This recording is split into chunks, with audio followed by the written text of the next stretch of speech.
বৈশ্বিক সক্ষমতায় ক্রমেই পিছিয়ে পড়ছে দেশের প্রধান রপ্তানি খাত ও বিশ্ববাজারে দ্বিতীয় শীর্ষ যোগানদাতা বাংলাদেশের তৈরি পোশাক শিল্প।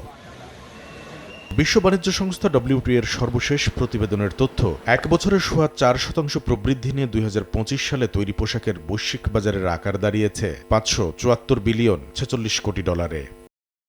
তবে ক্রমবর্ধমান এই বাজার ধরার প্রতিযোগিতায় বেশ পিছিয়ে বাংলাদেশ। ওই বছর $3,882 কোটি ডলারের পোশাক রপ্তানি করে তালিকায় দ্বিতীয় অবস্থান ধরে রাখলেও বছর ব্যবধানে প্রবৃদ্ধি হয়েছে মাত্র 0.89%। এক বছর বাজার হিস্যা 7% থেকে নেমেছে 6.76%।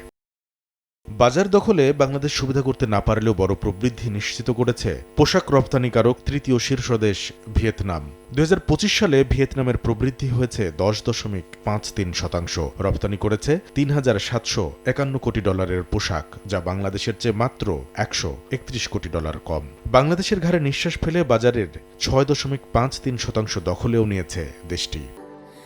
স্যান্ডেলিনা সো, রূপচর্চায় আভিজাত্য।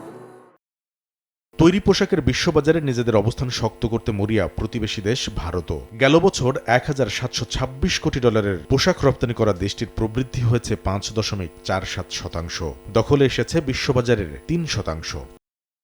এ সময়ে $15,711 কোটি ডলারের পোশাক রপ্তানি করে প্রথম অবস্থান ধরে রেখেছে চীন। বাজারের 57.35% দেশটি দখলে রাখলেও বছর ব্যবধানে প্রায় 5% কমেছে প্রবৃদ্ধি। বড় ব্যবধানে কমেছে বাজার হিস্যাও। কামরুল হাসান সবুজ, সময় সংবাদ, ঢাকা।